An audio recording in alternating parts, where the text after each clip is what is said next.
Le Maroc peut se qualifier pour les huitièmes de finale de la Coupe d'Afrique des Nations en remportant une victoire face à la République démocratique du Congo. Et c'est l'objectif évidemment des hommes de Walid Regragui qui ont parfaitement commencé leur compétition avec sérieux et après une victoire 3-0 face à la Tanzanie. Cette équipe du Maroc s'avance comme un grand favori pour moi, un statut qui est assumé par Walid Regragui. Et quand tu es grand favori, évidemment, chaque match est une grande étape pour conquérir cette deuxième étoile que tout un royaume attend avec impatience. Bienvenue sur CM Football, c'est un grand plaisir de vous retrouver pour analyser cet avant-match. Ce match aura lieu demain à 15h, dimanche à 15h et il pourra être suivi gratuitement chez mon partenaire Unibet grâce à l'onglet Unibet TV. Si votre compte est créditeur chez Unibet, eh bien vous avez la possibilité de suivre gratuitement la rencontre Maroc RDC sur Unibet et Unibet vous rembourse jusqu'à 100 € sur votre premier pari s'il est raté.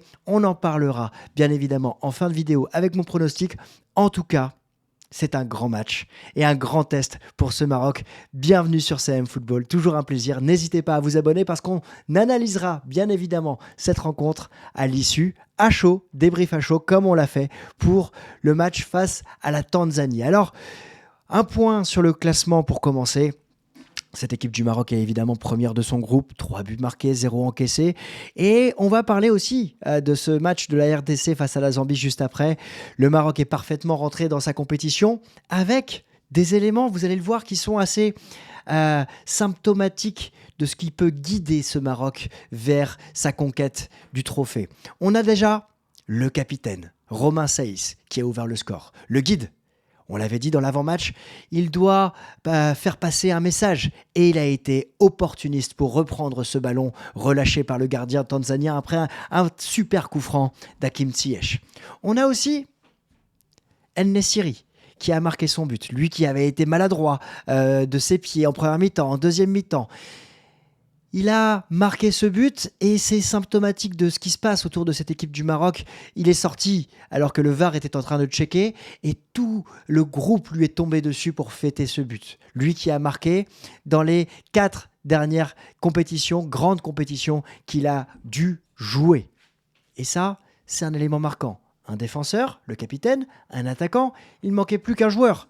C'est lui qui a marqué le deuxième but. C'est Azzedine Ounahi, le joueur de l'Olympique de Marseille, qui retrouve peut-être tout son talent avec la sélection marocaine. Élu homme du match, un superbe match. Et on va en parler dans les joueurs clés à suivre tout à l'heure. Alors, ce Maroc a marqué avec un joueur par ligne.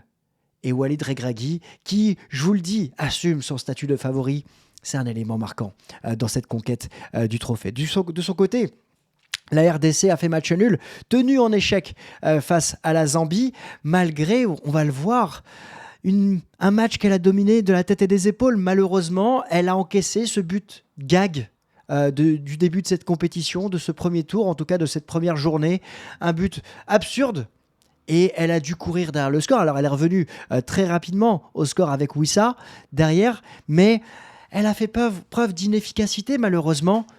Seulement 6 tirs cadrés, seulement un seul but, 25 tirs. Elle a dominé de la tête et des épaules. Un penalty ne lui a pas été accordé fort justement, il faut être honnête, dans cette rencontre. Et elle a manqué justement peut-être l'opportunité d'arriver en mettant la pression sur le Maroc en ayant 3 points. Alors, moi, je suis confiant pour cette RDC dans cette compétition, peut-être moins face au Maroc, mais cette équipe, elle peut poser des problèmes aux hommes de Walid Regragui par sa vitesse et par sa qualité technique.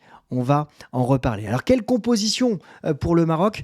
Eh bien, pour moi, il n'y aura pas réellement beaucoup de changements. Je vois 2 éléments qui pourraient changer dans cette équipe.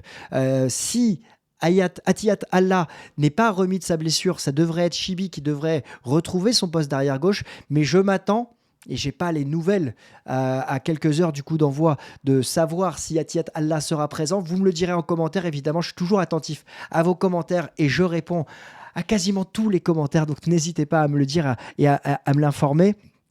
Et au milieu de terrain, est-ce que vous pensez que Sebari peut être titulaire dans cette deuxième rencontre ? Je ne vois pas de changement, hors blessure évidemment, concernant Ounahi et Amrabat. C'est vraiment le socle. Ce 4-3-3, pour moi, il est immuable. Walid Regragui ne va pas le changer. Est-ce que Amala va poursuivre ou est-ce qu'il va faire tourner son effectif, lui qui dispose d'une profondeur de banc très intéressante?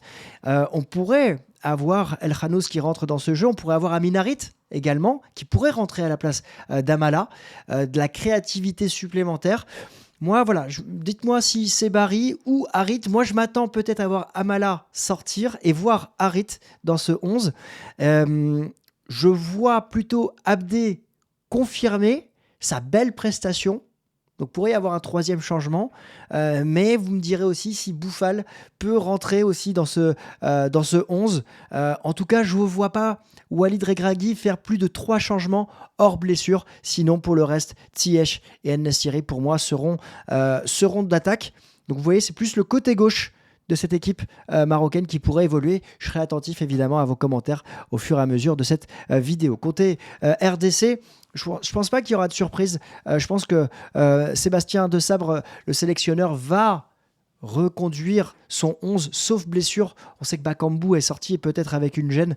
Il ne dispose pas d'un matériel, une profondeur de banc, voilà, quantitatif, un matériel quantitatif plus fort que celui de Walid Regragui. En même temps, le Maroc est peut-être, probablement, en tout cas sur le papier, une des meilleures équipes d'Afrique, en tout cas par rapport à sa profondeur de banc, comme l'est le Sénégal, à mes yeux, à l'heure actuelle. Alors, il faudra faire attention du côté de ce 11 à cette colonne vertébrale, je trouve, avec Mbemba, Mutusami, Kakuta, Bakambu et Yohan Wissa, buteur. On va en parler tout à l'heure, lui qui pourrait poser des problèmes justement à l'arrière-garde du Maroc.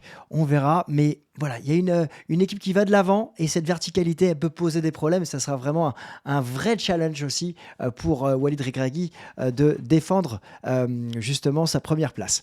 Alors, parmi les joueurs clés que je vais suivre attentivement, évidemment, c'est l'homme du match face à la Tanzanie, Azzedine Ounahi, qui a ébloui de son talent cette rencontre. Alors vous me l'aviez dit d'ailleurs lors de la rencontre sur X et sur Threads, quand tu es accompagné autour de toi d'Hakim Ziyech et d'Achraf Hakimi, bah c'est sûr que ça aide.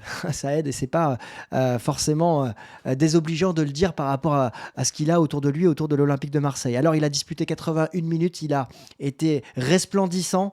Voilà, passe précise, 91% de taux de réussite dans ses passes précises.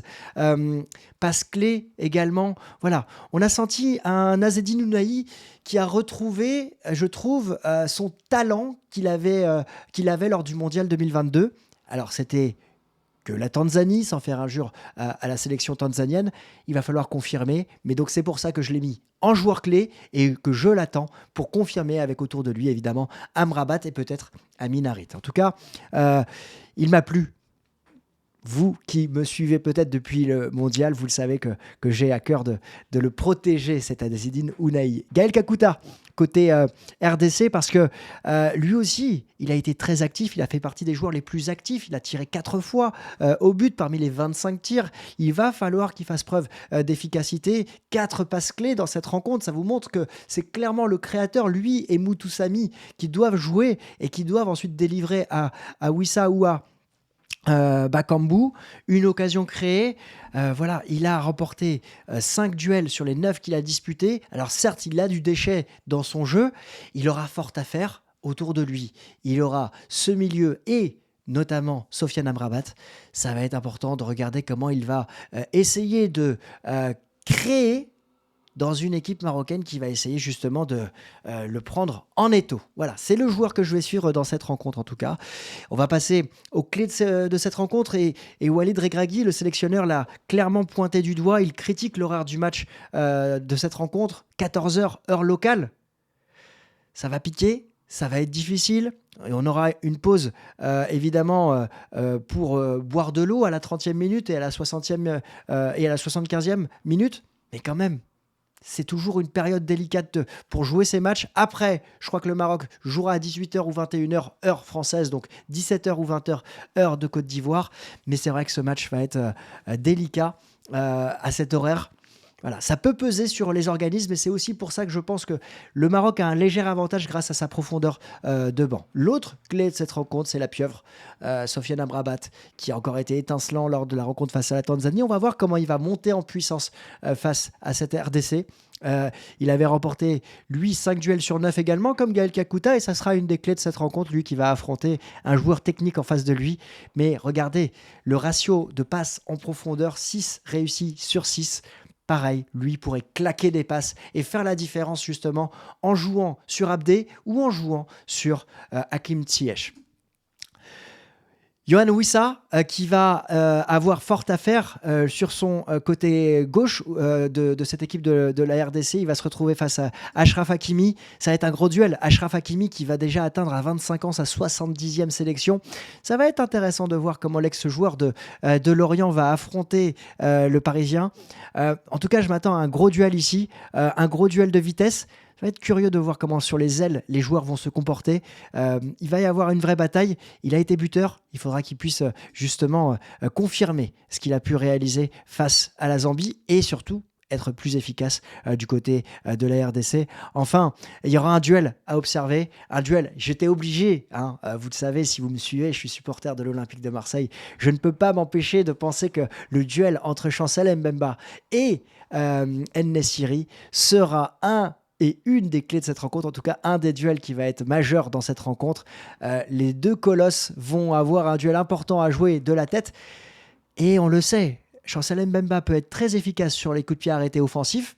Et En-Nesyri, lui, de son côté, c'est probablement le meilleur joueur de la tête au monde actuellement. Et donc, sur les corners et coups de pied arrêtés défensifs, il va y avoir un gros duel. J'ai hâte de suivre ça. En tout cas, je m'attends à un match plutôt serré et qui pourrait rappeler.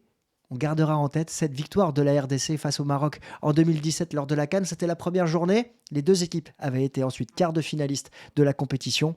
Mais ça restera en tête puisque c'est la dernière confrontation lors de la compétition. Donc, m'attends à un match serré. À l'avantage du Maroc, on va la pronostiquer. Mais attention à l'expérience dans ce type de moment. Alors, mon pronostic de cette vidéo est comme d'habitude avec mon partenaire Unibet qui vous rembourse jusqu'à 100 € sur votre premier pari s'il est raté. Jouez avec le lien qui est dans la description. N'oubliez pas que jouer comporte des risques. Jouer est exclusivement réservé aux personnes majeures et avec Unibet, comme je le disais, vous avez la possibilité de suivre le match gratuitement si vous avez un solde de compte qui est créditeur. Donc, ça vaut le coup de ce côté-là. Alors, le Maroc est favori. 1,51, la cote de la victoire, le match nul est à 3,58 et la RDC est à 5,95. Je ne suis pas surpris de cette cote concernant le Maroc. Maintenant, attention, parce que je m'attends à un match plus serré qu'il n'y paraît. C'est un premier test pour cette équipe marocaine dans cette compétition. Il fallait rentrer parfaitement, il va falloir confirmer. Donc, je m'attends à une victoire du Maroc, mais, compte tenu de la prestation de la RDC lors de la première rencontre, je m'attends à ce qu'il y ait des buts de chaque côté. Et je m'attends à voir la RDC mettre en difficulté la défense marocaine, peut-être avec Yohan Wissa face à Chibi. Ça pourrait aussi être une des clés de cette rencontre s'il vient à changer de côté. Attention, et donc la cote des buts marqué pour les deux équipes est à 2,09. C'est une cote qui peut être sympa à jouer si vous êtes évidemment joueur. Et le score que je jouerai, moi, dans cette rencontre, c'est le 2-1. En film de la rencontre, je m'attends à avoir à un moment du match le score de 1 but partout et le Maroc qui l'emporte grâce à son banc, grâce à sa profondeur de banc notamment en fin de rencontre. Je m'attends à un match serré parce que les Marocains avancent avec des certitudes. La RDC va vouloir défendre et vouloir justement aller chercher un point supplémentaire en vue de la dernière journée face à la Tanzanie qui est un match plutôt plus facile peut-être dans cette compétition. Donc, je m'attends je ne sais pas qui ouvrira le score, mais je m'attends à ce qu'il y ait un partout à un moment et que le Maroc ensuite l'emporte, ce qui pourrait lui donner confiance aussi pour la suite de la compétition. Voilà, dites-moi en commentaire quel est votre pronostic, je serai attentif à tout ça comme d'habitude. N'hésitez pas à vous abonner pour suivre la compétition. J'espère que ce contenu vous a plu. Si vous estimez qu'il manque des éléments ou que vous n'êtes pas d'accord, je suis ouvert à la discussion. Mettez un commentaire surtout. Laissez un pouce bleu, ça aide beaucoup pour le développement de la chaîne. Et puis nous, on va se retrouver parce que la compétition, on en est qu'à la deuxième journée. Mais la semaine prochaine, il y a évidemment quasiment tous les groupes qui vont être décisifs. Donc on va suivre tout ça. Et puis n'hésitez pas à vous abonner. Puis on sera là dimanche sur le coup de 17h, 17h30 pour le débrief à chaud. De mon côté, évidemment, j'espère une victoire du Maroc si vous êtes encore présent. et que vous ne le savez pas, ma mère est marocaine et donc de mon côté, évidemment, je supporte le Maroc dans cette compétition. Je vous souhaite à tous une excellente journée, un excellent week-end. Portez-vous bien, allez le Maroc et à très vite. Ciao.